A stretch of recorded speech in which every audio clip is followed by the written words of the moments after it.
అవకాశము వాళ్లకు ప్రభుత్వం కల్పిస్తా ఉన్నది.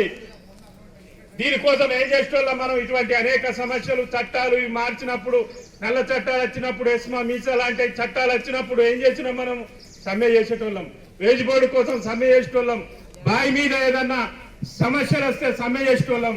కానీ ఇప్పుడు వచ్చిన కొత్త చట్టాలల్లా కార్మికుల జన్మ హక్కు అయినటువంటి సమ్మె హక్కును కూడా ఈరోజు పూర్తిగా తొలగించినటువంటి సందర్భం. అదే రకంగా 10 మంది, 20 మంది, 30 మంది ఉన్న ఒక పరిశ్రమను మూతేయాలని అంటే దానికి ఒక నోటీస్ ఇచ్చేటోడు.